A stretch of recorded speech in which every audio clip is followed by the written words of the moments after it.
5 ऐसे मुख्य अंतर बीएससी बीएसटेट और बीपीएससी टीआरई में जो बनाएंगे आपको 2025 में बिहार में सरकारी शिक्षक। हेलो एंड नमस्ते, आप सभी का स्वागत है आपके अपने परिवार टीचर्स अड्डा पे।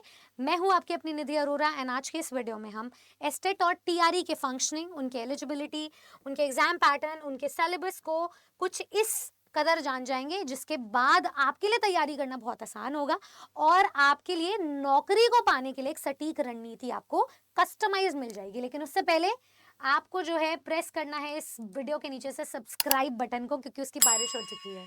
चलिए शुरू करते हैं। Board of secondary education Bihar जो है 10वीं 12वीं तक के स्तर पर बिहार में एग्जामिनेशन कंडक्ट करवाता है, तो एक स्टैचुरी बॉडी है। इसके साथ साथ ये सेकेंडरी टीचर्स एलिजिबिलिटी टेस्ट भी कंडक्ट करवाता है, जिसकी हम बात करने वाले हैं 9वीं 10वीं एंड 11वीं 12वीं वर्ग के लिए। तो इसमें 2 पेपर्स होते हैं, पेपर 1 पेपर 2। क्योंकि ये एक पात्रता परीक्षा है जिसको क्वालिफाई करने के बाद आप बीपीएससी एग्जामिनेशंस के लिए एलिजिबल होते हो। तो अब बात कर लेते हैं बीपीएससी टीआरई की।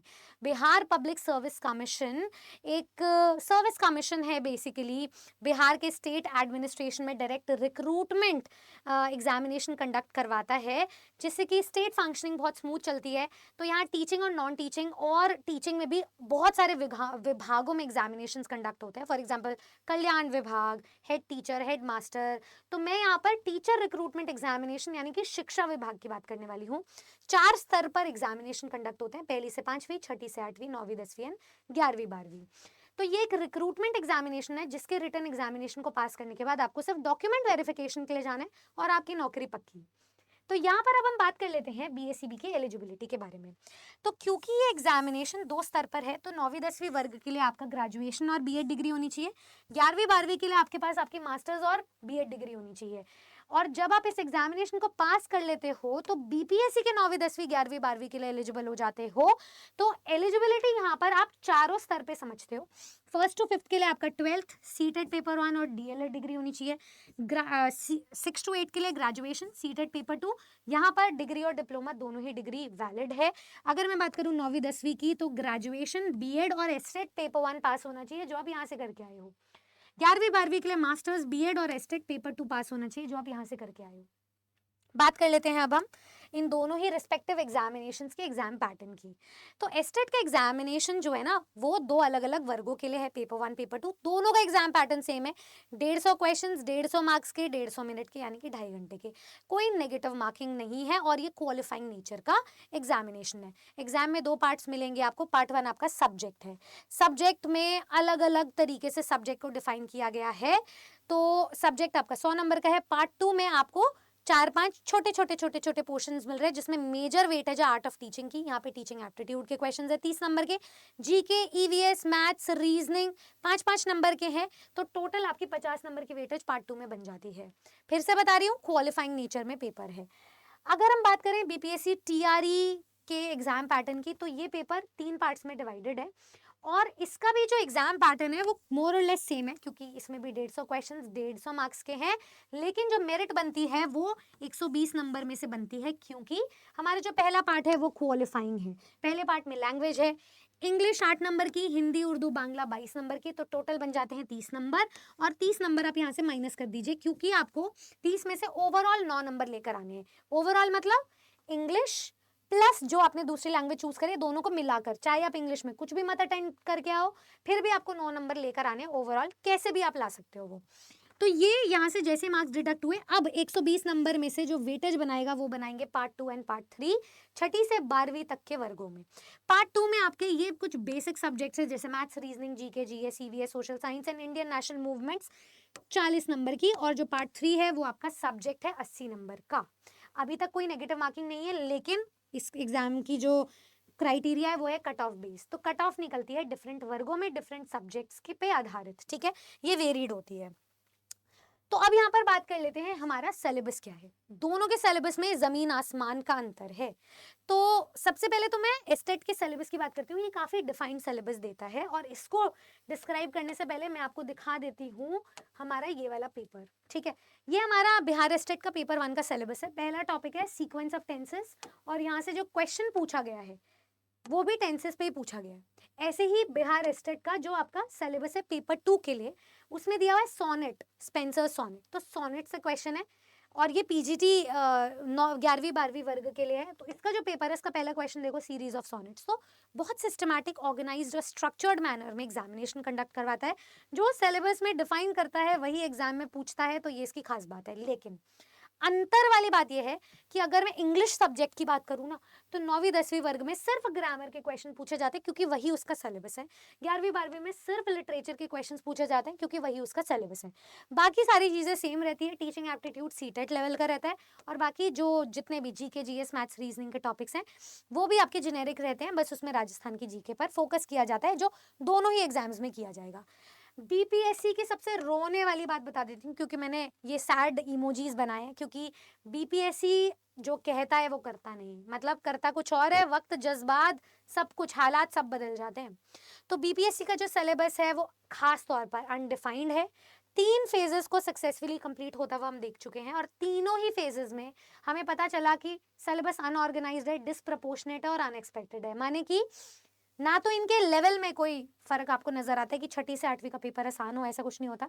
6ठी से 8वीं का पेपर मुश्किल है, 9वीं 10वीं का सबसे ज्यादा मुश्किल है, और 11वीं 12वीं का कंपैरेटिवली मॉडरेट है। ऐसा हमने इंग्लिश में देखा है, और अलग अलग सब्जेक्ट्स में और वर्गों में ये वेरी करता है लेवल। तो कोई खास अंतर आप पहचान नहीं सकते हो। इसमें तीनों ही वर्गों से हमें पता चलता है प्रीवियस ईयर क्वेश्चन से कि 4 डोमेन्स हैं इंग्लिश में। आपके सब्जेक्ट में, अगर आपका सब्जेक्ट इंग्लिश है तो grammar, vocabulary, comprehension and literature, जिसमें सिर्फ कॉम्प्रिहेंशन का वेटेज डिफाइंड है 20 नंबर का।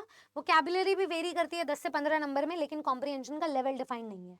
अगर कॉम्प्रिहेंशन को रुलाना है तो इस कदर डिफिकल्ट लैंग्वेज में क्वेश्चन पूछेगा कि वो रुला कर ही मानेगा पेपर। तो पेपर का नेचर अपने आप में बहुत अलग है, बहुत डिस्क्रीट है। यहाँ पर तो ये बात हो गई है, ठीक है। तो यहाँ से हमें सिलेबस समझ में आ गया है टीआरई का। अब करे तो करे क्या, कुछ एडिशनल बातें भी बताती हूँ, उसके बाद मैं आपको बताऊंगी सिलेबस को कैसे डिकोड करना है। तो कुछ एडिशनल इन्फॉर्मेशन है, जैसे कि एस्टेट का पेपर क्वालिफाइंग नेचर में है, तो जो जनरल कैटेगरी है उसमें उनको मिनिमम 50% नंबर लेकर आने, यानी कि 75। लेकिन बीपीएससी टीआरई का पेपर कट ऑफ बेस्ड है, और cut off number of applicants, difficulty level और जो नंबर ऑफ पोस्ट है उस पर वेरी करती है। तो ये सारी चीजें बहुत ही वेरीड कट ऑफ देती है, subject to subject, post to post vary करता है ये। नंबर ऑफ अटेम्प्ट्स एस्टेट में अनलिमिटेड है, लेकिन बीपीएससी में जब तक आपका अपर कैप जो है एज लिमिट की, तब तक, जब तक वो मैच नहीं होती है तब तक आप अप्लाई कर सकते हो, लेकिन उसके बाद नहीं कर सकते हो। वैलिडिटी एस्टेट पेपर की लाइफ टाइम है, और बीपीएससी की 1 साइकिल तक की वैलिड है। फ्रीक्वेंसी साल में 2 बार होने वाला एग्जामिनेशन है, ऐसा अनाउंस किया गया था, पर अभी तक 1 ही बार हुआ है।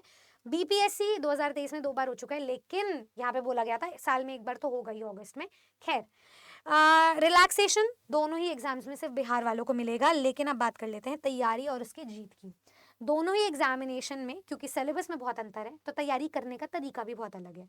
आप बिहार स्टेट में कितना ही पढ़ लो, आप 30 से 40% तक की ही तैयारी कर सकते हो बीपीएससी के लिए। पर इसका मतलब ये नहीं है कि आप तैयारी करोगे नहीं, कि सिर्फ आप पास होने के लिए तैयारी करोगे, क्योंकि फाउंडेशन सेट कर रहा है ये। इसके सिलेबस को, एस्टेट के सिलेबस को पढ़ने के बाद आपका टॉपिक जड़ से क्लियर हो जाता है, कॉन्सेप्ट्स की क्लैरिटी हो जाती है। बट इस एग्जाम में, टीआरई में, कॉन्सेप्ट्स को क्लियर करना काफी नहीं होगा। कॉन्सेप्ट्स को क्लियर करने के बाद, बेसिक्स को क्लियर करने के बाद, उनके एक्सेप्शंस, एप्लीकेशन, उन पे एक्सटेंसिव प्रैक्टिस और सेल्फ स्टडी की खास जरूरत पड़ेगी। और ये ऑल इन वन तैयारी करने के लिए हम आपके साथ हैं।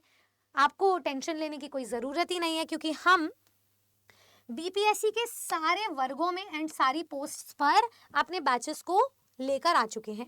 तो जैसे ही आप अडर 24/7 के ऑफिशियल वेबसाइट या एप्लीकेशन पर जाओगे, आप ऑल कोर्सेज टीचिंग पे जाइए, एंड यहाँ आपको सारे वर्गों पर भर्तियाँ और उनके बैचेस मिल जाएंगे। यहाँ पे मैं आपको दिखा देती हूँ 6 to 8 का जैसे वर्ग है, तो इसमें इंग्लिश का बैच है। इंग्लिश के बैच में मैं तो आपको इकलौता ग्रामर पढ़ा रही हूँ, और उसके साथ साथ लिटरेचर की 2 आपकी फैकल्टीज हैं जो आपको लिटरेचर पढ़ाएंगे, साथ में आपको जनरल पेपर भी हम पढ़ाएंगे 40 नंबर का। तो ये उस हिसाब से तैयारी है जिससे कि आपको इसके बाद कहीं जाना नहीं पड़ेगा, इसके बाद कुछ और सोचना नहीं पड़ेगा। तो ये हमारे बीपीएससी के बैचेस हैं जो आपको सभी सब्जेक्ट्स पे मिल जाएंगे, जैसे कि यहाँ 6 to 8 का मैंने आपको बैच दिखा दिया, ठीक है। ऐसे ही मैं आपको बिहार एस्टेट का बैच दिखा देती हूँ। जैसे ही आप बिहार एस्टेट पे जाओगे, 9वीं 10वीं का ये बैच है, 11वीं 12वीं का ये है। मैं 11वीं 12वीं पे जाती हूँ, यहाँ आपको कॉमर्स, ज़ूलॉजी, पॉलिटिकल साइंस, ऐसे करके सारे बैचेस दिखाई देंगे।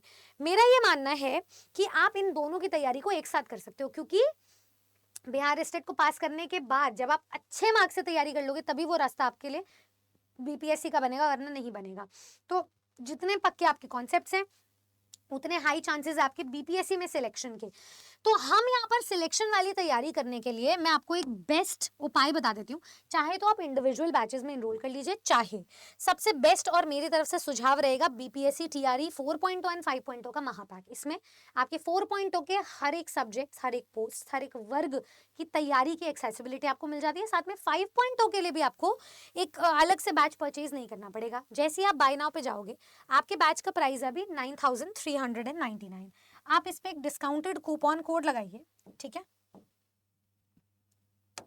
एक बार मैं दिखा देती हूँ। हाँ, आप यहाँ पर डिस्काउंटेड कूपन कोड लगाइए, कोड है Y449, ठीक है। मैंने यहाँ पे कोड लगाया, फिर से लगा के दिखा देती हूँ।